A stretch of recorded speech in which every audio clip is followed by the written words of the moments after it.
saya dirumahkan dan saya di PHK, saya masih bisa nggak ya beribadah kepada Allah? Karena tujuan saya beribadah. Maka jawabannya sangat bisa. Gimana caranya?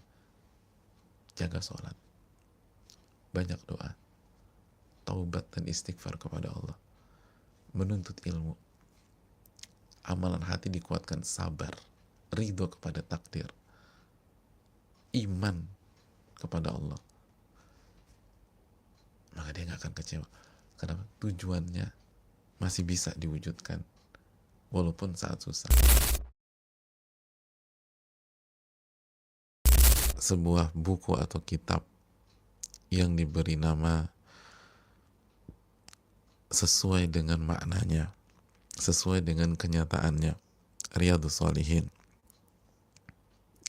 tamannya orang-orang soleh, tamannya orang-orang soleh. Dan banyak ulama menyatakan bahwa kenyataan buku ini seperti penamaannya atau seperti namanya. Buku ini benar-benar menjadi taman bagi orang-orang soleh. Dan ini disampaikan oleh banyak para ulama, diantaranya Al-Imam As-Suyuti ketika mengatakan wa man tatabba'a atharahu fahuwa ma'as salihin fi riyadin uyunuhu jariyah. Barang siapa mengikuti jejak langkah Al-Imam An-Nawawi, barang siapa mengikuti warisan beliau, barang siapa mengikuti ilmu beliau, barang siapa mengikuti legacy beliau, maka dia akan berkumpul bersama orang-orang soleh di taman, di sebuah taman yang mata airnya berjalan dan mengalir. Dan yang dimaksud dia akan berkumpul dengan orang-orang soleh di sebuah taman tidak lain tidak bukan adalah Riyadhus Shalihin.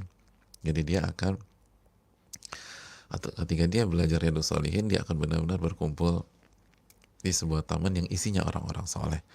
Dan ini juga dijelaskan salah satu pakar fikih besar abad ke-20, yaitu Al-Imam Muhammad bin Shalih Al-Utsaimin, ketika beliau menyatakan bahwa kandungan dan kenyataan buku ini benar-benar seperti namanya, Riyadhus Shalihin. Seperti namanya, Riyadhus Shalihin.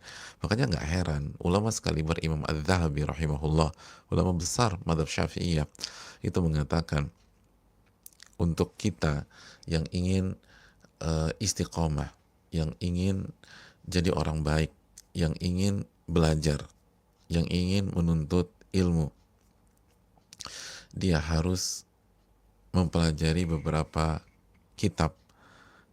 Yang pertama tentu saja Al-Quranul Karim. Yang pertama tentu saja Al-Quranul Karim. Jadi kata beliau, fa'alaika ya akhi bitadabburi kitabillah. Engkau harus mentadaburi kitabullah, Al-Quranul Karim. Lalu setelah Al-Quranul Karim, di antara yang beliau rekomendasi Wariyadin Nawawi, dan mempelajari Riyadhus Shalihinnya karya Al-Imam An-Nawawi. Jadi Al-Quran, baru beliau sebutkan 4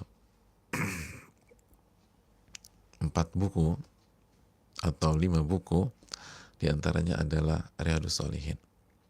Makanya Al-Imam As-Sakhawi, ulama yang hidup di abad ke-10 Hijriyah, beliau mengatakan Riyadhus Shalihin kitabun jalil la yustagna'an. Riyadhus Shalihin adalah buku jalil, buku yang mulia, yang tinggi nilainya, value-nya sangat tinggi, jalil, la yustagna'an. Ini buku dibutuhkan oleh setiap muslim. Buku ini dibutuhkan oleh setiap muslim. Masya Allah. Buku ini dibutuhkan oleh setiap muslim. Makanya setelah Al-Quranul Karim, di antara buku yang hendaknya ada di rumah kita adalah Riyadhus Shalihin. Karena bermanfaat untuk kita semua. Saudaraku yang Allah muliakan, dan buku itu berada di tengah-tengah kita, Dan semoga Allah Subhanahu wa taala memberikan taufik kepada kita untuk mempelajari setetes ilmu dari Al-Imam An-Nawawi dalam yang tertuang di dalam kitab ini, dan itu semua adalah ilmu Allah Subhanahu wa taala. Itu semua adalah ilmu Allah Subhanahu wa taala yang sangat luas dan kita hanya dapat sedikit aja. Wa ma utitu minal ilmi illa qalila, dan kalian tidak diberikan ilmu kecuali sedikit. Dan saudaraku yang Allah muliakan, sebagaimana biasa para ulama ketika menulis buku, maka mereka akan mulai dengan muqaddimah, mulai dengan kata pengantar, mulai dari kata pengantar. Dan beliau memberikan kata pengantar yang sangat penting buat kita. Dan para ulama menekankan pentingnya kita membaca kata pengantar atau muqaddimah. Dan penyakit banyak kita kalau beli buku dan membaca buku itu lupa membaca kata pengantar, langsung masuk ke poin pertama. Itu pun kalau dibaca. Seringkali kita beli buku nggak dibaca juga gitu. Ada orang punya buku dari tahun lalu, pas ngelihat masih diplastikin, Masya Allah gitu. Jadi jangankan dibaca, dibuka aja belum, diplastikin. Ada orang saya tahu beli buku itu pas pulang ke rumah ternyata buku yang sama dia udah punya di rumahnya, dan dia beli beberapa bulan yang lalu. Saking nggak pernah dibaca, dia lupa dia udah punya tuh buku. Akhirnya dia beli lagi saat ini. Dan sekali lagi, apabila kita termasuk orang-orang seperti itu, hendaknya kita meminta kepada Allah Subhanahu wa taala untuk merubah kebiasaan tersebut dan membuat kita lebih rajin lagi dan lebih belajar lagi di kemudian harinya. Nah, kata pengantar itu sangat penting. Maka marilah kita sejenak bersama kata pengantar Al-Imam An-Nawawi. Saudaraku yang Allah muliakan, beliau memulai kitab beliau dan kata pengantar beliau dengan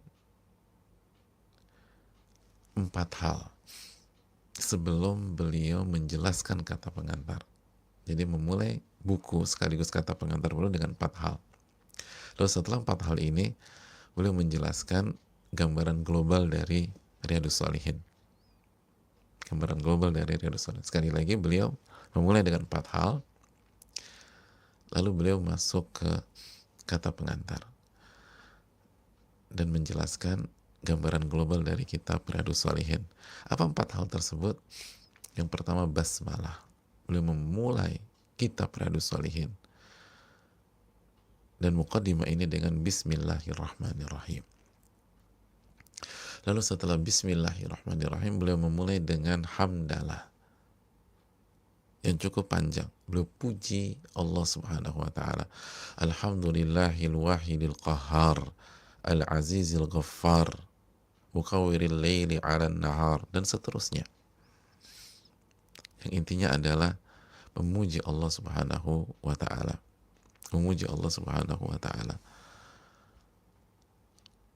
Setelah itu yang ketiga, beliau bersyahadatain, mengucapkan 2 kalimat syahadat. Wa asyhadu an la ilaha illallahul barrul karim ar-raufur rahim wa asyhadu anna Muhammadan abduhu wa rasuluh. Jadi beliau bersyahadat. Lalu yang keempat, beliau bersalawat dan mengucapkan salam kepada Rasulullah sallallahu alaihi wasallam. Beliau bersalawat dan mengucapkan salam kepada Rasulullah SAW. Salawatullahi wa salamuhu alaih wa ala sairin nabiyyin wa ali kullin wa sairi salihin. Beliau bersalawat dan mengucap salam kepada Nabi SAW dan seluruh para nabi dan rasul dan keluarga mereka semua dan seluruh orang-orang soleh. Jadi itu yang menjadi awal dari kitab ini. Bagi yang sudah punya bukunya atau memiliki bukunya, bisa dilihat. Saya nggak baca dari awal sampai akhir, tapi saya menjelaskan ada 4 hal yang diucapkan dan disampaikan Al-Imam Nawawi kepada kita. Dan catat baik-baik, saudaraku yang Allah muliakan, bahwa 4 hal ini dijelaskan para ulama seperti Asy-Syaikh Shalih bin Abdullah bin Hamad Al-Utsaimin hafizahullah, merupakan kultur mereka, kulturnya seluruh para ulama dalam menulis kitab. Kultur mereka pada saat mereka menulis kitab memulai dengan 4 hal ini. Memulai dengan 4 hal. Mereka mengucapkan basmalah, mereka bertahmid dan berhamdalah, memuji Allah Subhanahu wa taala. Lalu ketiga, syahadatain, yang keempat bersalawat dan mengucapkan salam kepada Nabi kita Shallallahu alaihi wasallam. Ini kulturnya para ulama. Sekali lagi, para ulama kita ketika menulis kitab itu memulai kitab mereka, memulai buku mereka, memulai karya mereka dengan 4 hal. Basmalah, mengucapkan bismillah. Lalu yang kedua, hamdalah, memuji Allah Subhanahu wa taala, alhamdulillahil wahidil qahar, dan seterusnya kalau Imam Nawawi. Dan yang ketiga, syahadatain, asyhadu an la ilaha illallah, lalu asyhadu anna Muhammad Rasulullah. Yang berikutnya bersalawat dan salam kepada Nabi kita Sallallahu Alaihi Wasallam. Ini sekali lagi kulturnya para ulama, budayanya para ulama, kebiasaannya para ulama, derap langkahnya para ulama, yang sangat baik untuk kita tiru, saudaraku. Yang sangat baik untuk kita tiru. Dan Syekh Shalih Al-Utsaimin mengatakan ijma seluruh ulama begini, ini sepakat dianjurkan memulai dengan 4 hal ini. Dan ini bukan hal biasa. Para ulama kalau udah sepakat nggak mungkin iseng-iseng, nggak mungkin ngasal, nggak mungkin kebetulan sama nih kayak gua nih, nggak mungkin. Itu pasti karena ilmu mereka yang sangat dalam, karena mereka mengerti tentang pentingnya hal ini. Dan sekaligus ini menunjukkan 4 hal ini pentingnya minta ampun dalam kehidupan kita. Pentingnya luar biasa. Sampai semua ulama sepakat kalau nulis buku mulailah dengan 4 hal ini. Ini berarti pentingnya luar biasa. Dan kata Syekh Shalih Al-Utsaimin hafizahullah, dari 4 hal ini yang paling mereka tekankan basmalah. Basmalah. Jadi dari 4 hal ini yang paling mereka tekankan pada saat mereka memulai sebuah kitab adalah mengucapkan basmalah, bismillahirrahmanirrahim. Itu dijelaskan oleh Syekh Shalih Al-Utsaimin di dalam syarah Ta'zimul Ilm, kitab beliau. Oleh karena itu hendaknya kita renungkan 4 hal ini adalah hal yang sangat penting dalam kehidupan kita. Secara singkat, saudaraku, kenapa 4 hal ini begitu luar biasa? Karena yang pertama, basmalah. Basmalah adalah simbol ketergantungan hamba kepada Allah. Simbol betapa butuhnya seorang hamba kepada penciptanya, kepada yang maha mengetahui, yang maha kuat, Al-Alim, Al-Qawi, Ar-Rahman, Ar-Rahim. Karena basmalah adalah upaya seorang hamba meminta pertolongan kepada Allah dalam semua urusan-urusannya.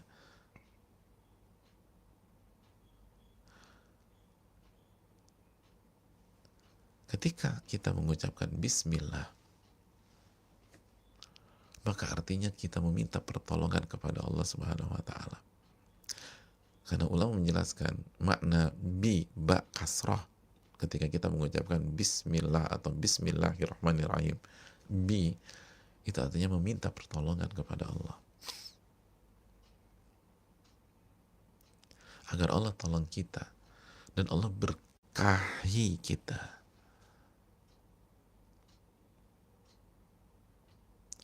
agar Allah tolong kita dan Allah berkahi kita. Kita beristi'anah. Jadi ketika kita mengucapkan, kita misalnya keluar rumah mengucapkan bismillah, artinya ya Allah, aku meminta pertolongan dan keberkahan kepada Engkau ya Allah dengan menyebut namamu yang maha pengasih lagi maha penyayang, atau dengan menyebut namamu.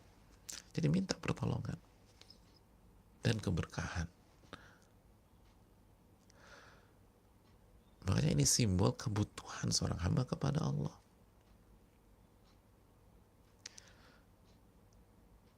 Dengan kita mengucapkan bismillah, artinya kita tuh kita lemah, kita bodoh, kita nggak kuat, kita ringkih, dan apa yang kita kerjakan akan berantakan kalau nggak ditolong sama Allah dan nggak diberkahi sama Allah Subhanahu Wa Taala. Karena sekali lagi ketika kita meminta atau kita mengucapkan bismillahirrahmanirrahim, kita meminta pertolongan dan keberkahan kepada Allah. Makanya Nabi SAW bersabda dalam hadis yang dihasankan oleh sebagian ulama seperti Syekh Abdul Aziz bin Baz, kullu amrin dzibalin lam yubda bismillah fahuwa abtar. Barang siapa setiap aktivitas, setiap perkara yang positif dan tidak dimulai dengan bismillah, maka terputus dari keberkahan. Gak berkah, terputus dari keberkahan. Gak berkah itu. Setiap perkara yang positif dan tidak dimulai dengan bismillah, maka terputus dari keberkahan. Allah subhanallah. Dan lihat, ketika Imam Nawawi memulai Riyadhus Shalihin dengan bismillah, kita sendiri lihat apa yang terjadi. Berkahnya luar biasa. Sampai hari ini dikaji oleh umat, dibahas oleh umat. Berkah, membawa kebaikan bagi jutaan, bahkan mungkin miliaran orang. Kenapa? Karena beliau meminta pertolongan dan keberkahan kepada Allah, bukan hanya dengan lisan, bukan hanya dengan goresan pena, tapi dari lubuk hati yang paling dalam. Dan itulah beliau rahimahullahu ta'ala.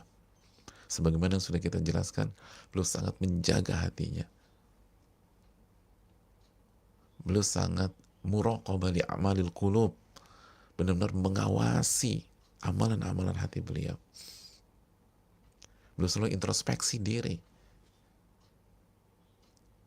Dan beliau selalu menjaga hatinya agar selalu kembali kepada Allah Subhanahu wa Ta'ala.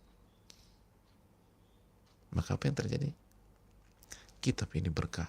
Makanya saudaraku, yang ini bukti bahwa apa yang disampaikan oleh Nabi itu benar. Kalau ingin keberkahan, mulai dengan bismillah. Makanya kata Syekh Shalih Utsaimin, dari 4 hal di atas, yang paling ditekankan para ulama, basmalah. Basmalah. Dan tanamkan dalam hayat ini. Kita butuh pertolongan Allah. Kita butuh keberkahan dari Allah. Maka insya Allah akan berkahi. Lalu setelah basmalah, saudaraku, hamdalah, atau mengucapkan alhamdulillah. Dan alhamdulillah adalah simbol rasa syukur kita kepada Allah. Simbol rasa syukur kita kepada Allah Subhanahu wa Ta'ala. Dan kita tahu bersama surat Ibrahim ayat 7, la in syakartum la azidannakum. Dan apabila kalian bersyukur, aku tambah nikmat tersebut. Aku tambah nikmat tersebut. Allah akan tambah nikmatnya. Allah akan tambah nikmatnya. Oleh karena itu, saudaraku yang Allah muliakan, dan lagi-lagi terbukti ketika beliau memulai kitab beliau dengan penuh rasa syukur. Alhamdulillah, segala puji hanya milik Allah, bukan milikku. Beliau ingin menekankan, dan seluruh para ulama ingin menekankan, kalau ada pujian, bukan kita yang berhak dipuji. Bukan kita yang layak mendapatkan sanjungan. Yang berhak dipuji adalah Rabbul Alamin, Alhamdulillahil Wahidil Qahar, yang Maha Esa dan Maha Perkasa, bukan kita. Kalaupun ada manfaatnya buku ini, yang berhak dipuji adalah Allah. Itu statement jelas, clear, dan pesan yang nyata dari Al-Imam Nawawi rahimahullah ketika memulai Riyadhus Shalihin. Dan beliau bukan basa-basi.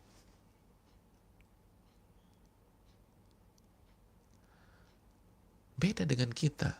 Ya kita nggak ngeliat orang. Seringkali kita mengucapkan alhamdulillah basa-basi. Tetap pengen dipuji, tetap pengen disanjung, tetap pengen diangkat, tetap pengen dihargai. Kecuali kalau memang tujuannya edukasi, misalnya orang tua ke anak. Ketika anaknya dikasih, orang tuanya bilang apa? Kalau dikasih, terima kasih bunda, terima kasih umi, terima kasih ayah. Ya pokoknya kamu harus ingat ya, la yashkurullah man la yashkurun nas, tidak bersyukur kepada Allah orang yang tidak bersyukur kepada manusia. Itu dalam segi edukasi. Tapi secara umum nggak ada yang berhak dipuji kecuali Rabbul Alamin. Dan sekali lagi beliau nggak basa-basi. Ini buktinya kenapa buku ini diberkahi oleh Allah Subhanahu Wa Taala. Karena ketika beliau membuat pesan nyata di awal, Alhamdulillahil Wahidil Qahar Al Azizul Ghaffar Mukawwirul Laili 'alan Nahar dan seterusnya, itu benar-benar beliau perjuangkan dalam kehidupan beliau. Buktinya kita sudah sebutkan, beliau nggak suka dikasih gelar muhyiddin. La aj'alu fi hilin man laqabani muhyiddin. Aku nggak halalkan orang yang memberikan aku gelar muhyiddin. Beliau nggak suka. Bukankah itu gelar dan pujian yang sangat tinggi, muhyiddin, penghidup agama? Itu pujian yang sangat luar biasa. Beliau nggak suka. Kenapa? Alhamdulillahil Wahidil Qahar. Yang berhak dipuji hanya Allah, bukan saya. Kenapa kita banyak banget mengucap Alhamdulillah? Setiap habis sholat kita mengucap Alhamdulillah, Alhamdulillah, Alhamdulillah. Karena dan hidup kita gitu-gitu aja. Hidup kita nggak berkah. Hidup kita banyak masalah yang tidak ada jalan keluarnya. Dan nggak ditolong sama Allah. Nikmat kita nggak ditambah. Kenapa demikian? Karena Alhamdulillah hanya dengan lisan. Bukan dihayati. Bahkan lisan aja kadang-kadang kita berantakan. Saking buru-burunya, hamlah, hamlah, hamlah, hamlah, hamlah, hamlah, hamlah, hamlah, hamlah. Mas, apa tuh? Alhamdulillah. Kok cepet banget? Hamlah, hamlah, hamlah, hamlah. Apa hamlah, hamlah, hamlah? Jadi jangankan masuk ke hati, ngomongnya aja disingkat. Hamlah, hamlah, hamlah, hamlah. Karena ingin cepet-cepet kerja lagi habis sholat. Ingin cepet-cepet berinteraksi dengan gadget lagi. Bahkan habis sholat, alhamdulillahnya pakai gadget. Hamlah, hamlah, hamlah, hamlah, hamlah, hamlah, hamlah, hamlah, hamlah, hamlah, hamlah, hamlah. Gimana mau berkah? Gimana mau ditolong sama Allah? Mau kita cuek sama Allah Subhanahu Wa Taala? Betul mengucapkan, kita sholat di hari-hari ini, kita ucapkan Alhamdulillah hari-hari ini. Tapi habis Alhamdulillah 33 kali pada sholat, ngedumel terhadap kondisi yang ada hari ini.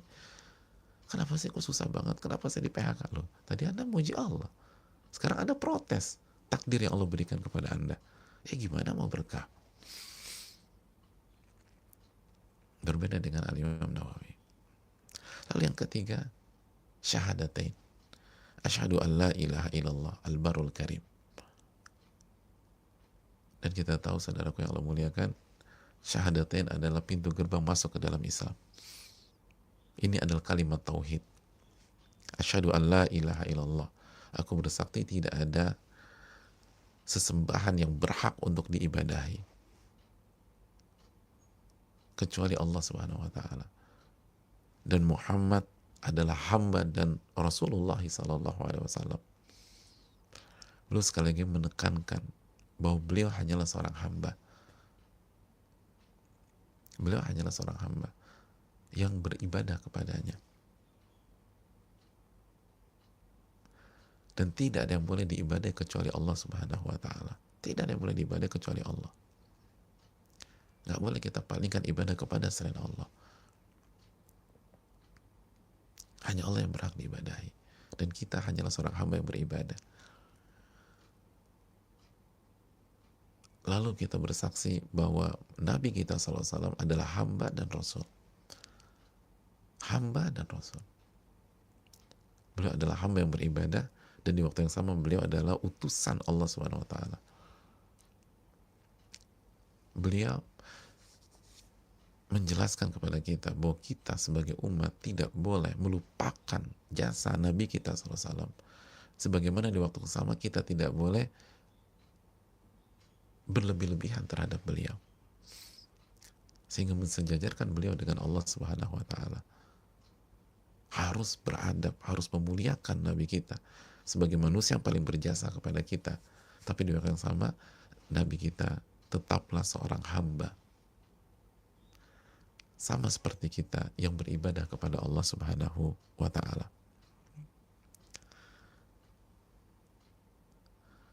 Jadi karya ini dalam bentuk beribadah kepada Allah dan sarana beribadah kepada Allah. Lalu yang berikutnya, beliau bersalawat dan salam kepada Nabi SAW. Dan salawat ini penting. Nabi SAW mengatakan, "Man shalla alaihi salatan sallallahu alaihi biha asyara." Barang siapa yang bersalawat kepadaku 1 kali aja, niscaya Allah akan bersalawat kepada dirinya 10 kali. Jadi ini adab. Dan kita akan banyak bertemu dengan Nabi SAW secara hadis dan sunnah dalam buku ini. Maka setiap nama Rasulullah SAW menyapa telinga kita, bersalawatlah kepada Nabi SAW. Kalau enggak, kita akan divonis orang pelit. Orang pelit. Kata Nabi kita SAW, al-bakhil man idha dzukira rasmi walam yusalli alayya. Orang yang pelit itu, kalau namaku disebut, dia nggak bersalawat kepada diriku. Dia nggak bersalawat kepada diriku. Oleh karena itu, saudaraku yang Allah muliakan, bersalawatlah. Kalau salawat aja kita nggak mau, ya apalagi kita menjalankan sunnah beliau yang lain, apalagi memperjuangkan sunnah beliau Sallallahu Alaihi Wasallam. Dan jangan sampai kita jadi orang-orang yang pelit.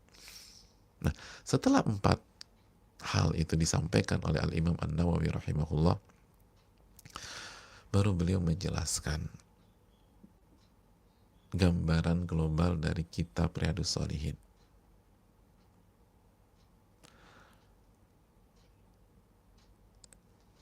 Gambaran global dari kitab Riyadhus Shalihin yang intinya bahwa Riyadhus Shalihin lahir karena tujuan Allah menciptakan kita untuk beribadah kepadanya, untuk menghamba kepadanya.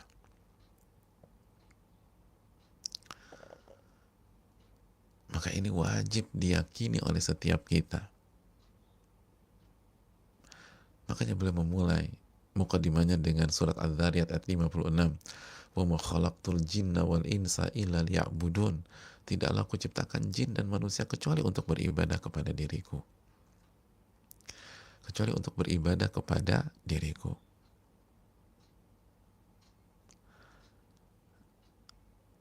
Ma uridu minhum min rizkin wa ma uridu an yut'imun.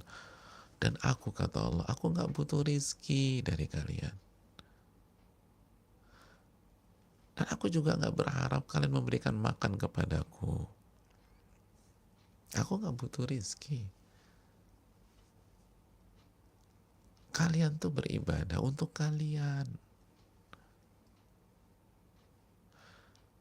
bukan untuk aku. Allah ingin mengklirkan semuanya. Wa ma khalaqtul jinna wal insa illa liya'budun. Tidaklah aku ciptakan jin dan manusia kecuali untuk beribadah. Dan jangan salah paham ya, ma uridu minhum min rizkin. Aku nih nggak butuh rizki. Dan aku nggak butuh makanan dari kalian. Gak butuh makanan dari kalian.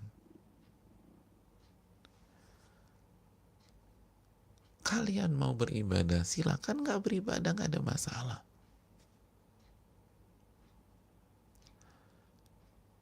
Berbeda dengan banyak pihak, berbeda dengan makhluk. Ketika meminta kita untuk loyal kepada dia, ketika meminta kita untuk kerja sama dia, seringkali karena simbiosis mutualisme. Pegawainya butuh sama dia, dia juga butuh sama pegawainya, kan begitu. Kenapa ada ART di rumah, banyak di rumah kita? Karena kita butuh dibantu.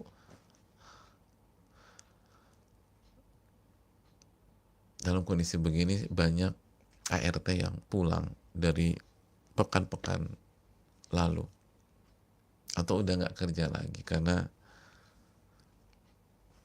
tidak nginep di rumah, datang cuma waktu siang, dan sekarang adanya jarak fisik dan jarak sosial dan harus di rumah, akhirnya nggak. Banyak ibu-ibu teriak, aduh Ustaz, aduh capeknya minta ampun, harus berjuang sendiri di dapur. Jadi selama ini ketika kita minta dia untuk kerja sama kita, loyal sama kita, itu karena kita butuh jasanya dia juga. Driver. Kenapa? Pokoknya Mas, kalau kamu kerja di tempatku, kamu harus hanya kerja di tempatku, jangan kerja di tempat lain. Jelas Mas? Iya Pak. Kenapa sih Mas pakai driver? Ya karena aku butuh. Aku tuh kalau udah kerja capek banget, pengennya begitu masuk mobil udah tidur deh. Atau aku harus kerja dalam mobil, maka gue tuh butuh driver. Jadi simbiosis mutualisme, saling butuh. Allah jelaskan, aku nggak butuh loh, nggak butuh. Ini kayak di hari-hari ini. Kalian mau kembali kepada Allah silakan, nggak kembali juga nggak apa-apa kok. Wong ini untuk kebutuhan kalian. Kalau kalian kembali kepadaku, kalau kita kembali kepada Allah, kita akan tenang, kita akan bahagia, kita yang akan nyaman. Dan sebaliknya kalau kita nggak kembali kepada Allah, kita akan sengsara. Kok bisa? Iya, karena Allah kan mengatakan, Man amila salihan min dzakarin aw untha wa huwa mu'min falanuhyiyannahu hayatan thayyibah. Barang siapa yang beramal soleh dalam kondisi beriman, baik laki-laki maupun wanita, dia beramal soleh, dia beriman, dia kembali kepada Allah, mau laki-laki mau perempuan, dia akan mendapatkan kehidupan yang penuh dengan bahagia. Surat An-Nahl ayat 97. Jadi Anda akan bahagia kalau hari-hari ini di saat sedang sulit, susah, kita kembalikan ke Allah. Kita sujud kepada Allah, kita akan tenang. Ala bidzikrillahi tatmainnul qulub. Ketahuilah dengan mengingat Allah hati jadi tenang. Hati jadi tenang. Adapun Allah nggak diuntungkan sama kita. Kita yang akan tenang. Dan kalau kita wafat, kita yang dapat nikmat kubur. Dan kita akan dapat kesuksesan di hari kiamat kelak. Ini tentang kita. Makanya kata Imam Nawawi, fahaqqun alaihim al-i'tina'u bima khuliqulah wal i'radu an hududid dunya bizahadah. Maka sebuah keharusan dan kewajiban bagi setiap kita, bagi setiap manusia, untuk benar-benar memperhatikan dan fokus terhadap tugas dan tujuan penciptaannya. Kenapa dia diciptakan? Dan jangan sampai dia miss di situ, maka dia harus berpaling dari semua hal yang bisa memecahkan konsentrasinya dari urusan-urusan dunia. Jadi harus berpaling dari segala yang memecahkan konsentrasinya dari urusan-urusan dunia. Cara berpalingnya gimana? Dengan zuhud terhadap dunia, kata beliau. Jadi semua ini, buku ini lahir Beliau tulis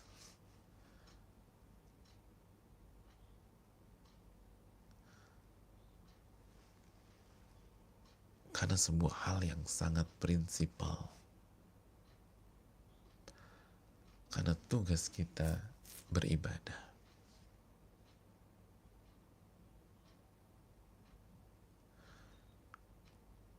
Tugas kita beribadah.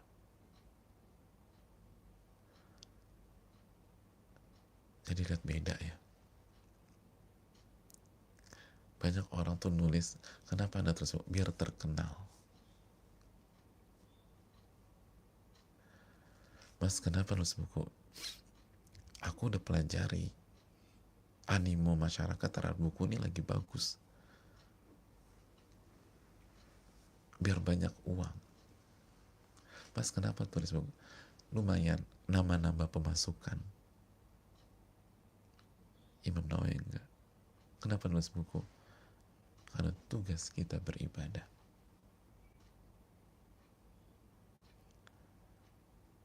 Tugas kita beribadah.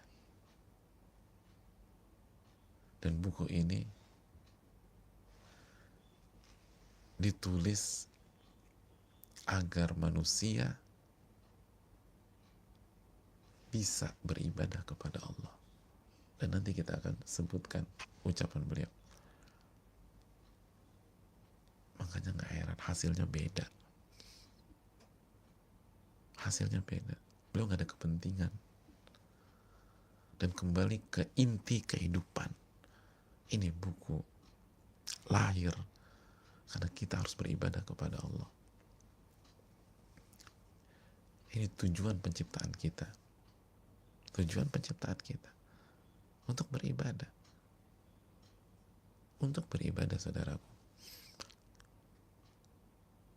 Makanya yang bisa bertahan di hari-hari ini adalah orang yang benar-benar meresapi hari ini. Apa tujuannya? Orang yang benar-benar tahu bahwa tujuannya adalah untuk beribadah kepada Allah. Dia diciptakan untuk beribadah. Maka dia nggak akan kecewa di hari-hari ini. Dia nggak akan down di hari-hari ini. Kenapa? Masih ingat teori kecewa? Kecewa itu ketika keinginan dan tujuan kita tidak terwujud. Tujuan dan keinginan kita tidak terwujud. Maka kita akan kecewa. Kita akan kecewa. Kita ke rumah masakan Padang. Tujuan kita makan favorit jamaah apa? Misalnya semua pada suka rendang.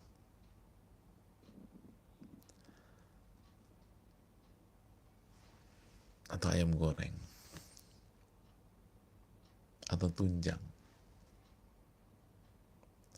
Jadi kita ke rumah masakan Padang itu ngincernya ayam goreng sama tunjang.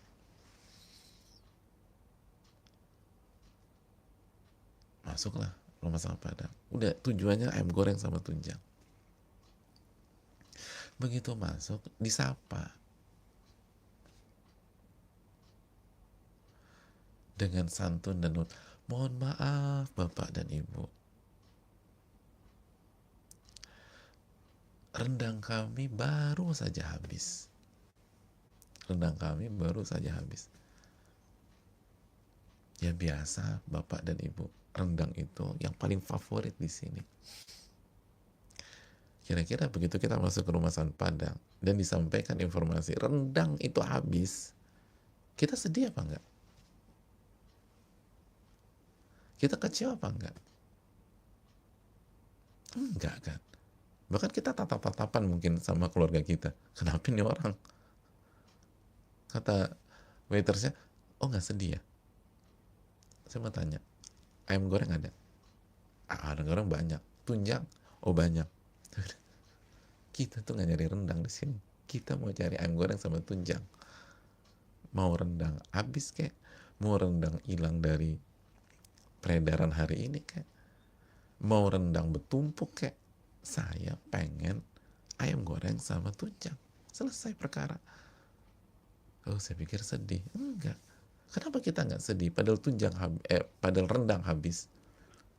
Padahal rendang adalah atau rendang tuh restoran itu rendang paling enak sedunia misalnya udah. Tapi kenapa kita nggak sedih ketika kita kehilangan rendang hari itu? Kehilangan kesempatan makan rendang terenak di dunia. Jawabannya karena bukan rendang yang menjadi tujuan kita pergi ke restoran Padang itu. Tujuan kita ayam goreng dan tunjang.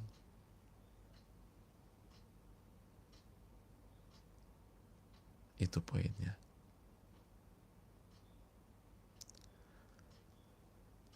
Maka kita nggak akan galau. Tapi begitu ayam goreng dan tunjang nggak ada, maka kita akan kecewa.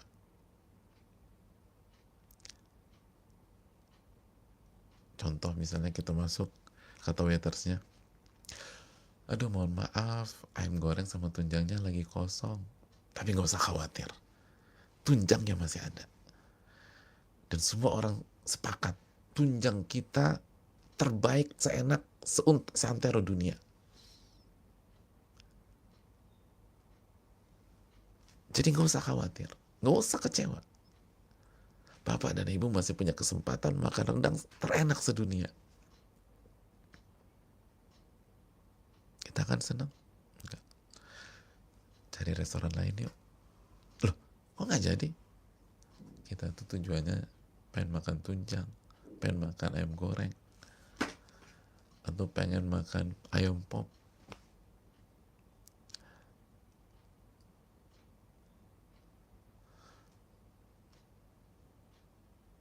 Dan seterusnya. Dan sini nggak ada. Kita kecewa nih. Saudaraku yang Allah muliakan. Maka siap-siap kecewa. Kalau kita nggak tahu tujuan kita diciptakan oleh Allah. Dan siap-siap kecewa saat tujuan itu tidak kita wujudkan. Dan orang yang tahu tujuannya itu ibadah, maka kondisi hari ini tidak akan membuat dia down dan kecewa. Kenapa? Sederhana aja. Dia tahu, wa ma khalaqtul jinna wal insa illa liya'budun. Tidaklah aku ciptakan jin dan manusia kecuali untuk beribadah, kecuali untuk mentauhidkan Allah, kecuali untuk menghamba kepada Allah. Maka ketika hari-hari ini dia dirumahkan dan dia di PHK, dia akan tanya, dengan saya dirumahkan dan saya di PHK, saya masih bisa nggak ya beribadah kepada Allah? Karena tujuan saya beribadah. Maka jawabannya sangat bisa. Gimana caranya?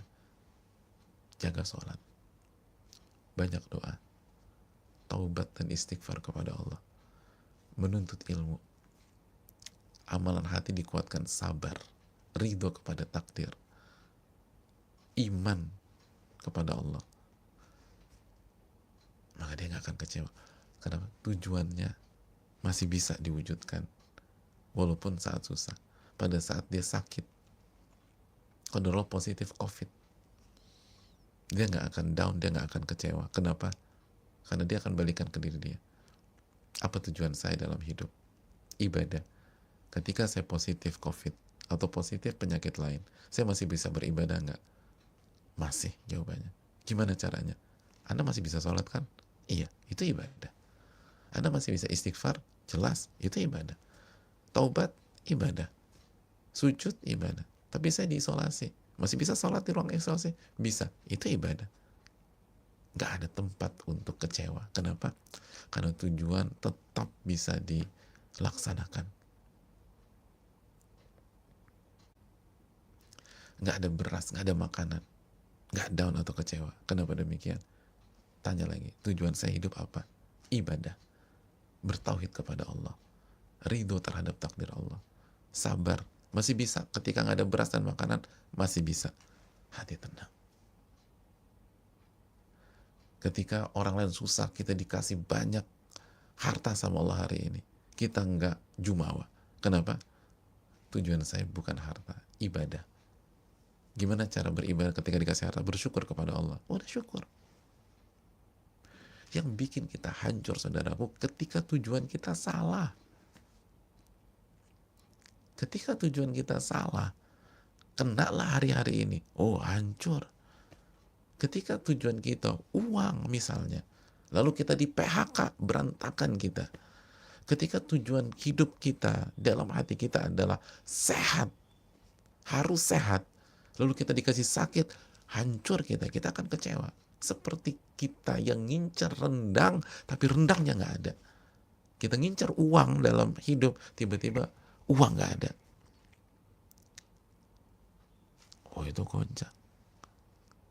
Makanya biar kita tenang, Allah kasih tujuan kita bukan duniawi. Tujuan kita adalah ibadah, karena ibadah bisa diterapkan dalam kondisi apapun. Maka dia akan tenang, dia akan bahagia, dan dia akan yakin sama Allah.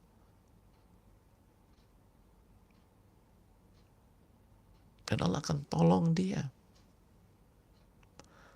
Dan karena itulah kitab ini dilahirkan dan ditulis. Semoga bermanfaat. Dan insya Allah kita akan lanjutkan di hari esok, jika Allah izinkan dan jika Allah tolong kita. Sekali lagi, kitab ini diawali dengan meminta pertolongan kepada Allah, basmalah, lalu memuji, bersyukur kepada Allah, hamdalah, lalu bersyahadatain, asyhadu an la ilaha illallah, bahwa menjelaskan tidak ada zat yang berhak diibadahi, tidak ada sesembahan yang berhak untuk diibadahi kecuali Allah, dan Muhammad adalah hamba Allah dan Rasulullah, maka beliaulah yang harus kita ikuti.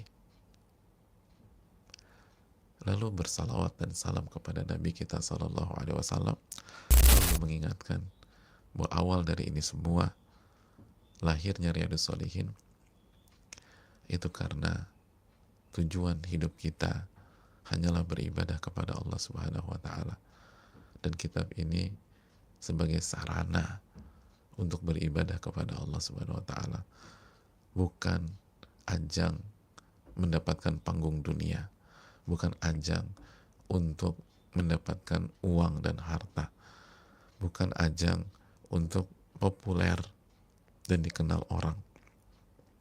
Dan itulah membuat buku ini begitu berkah sampai hari ini.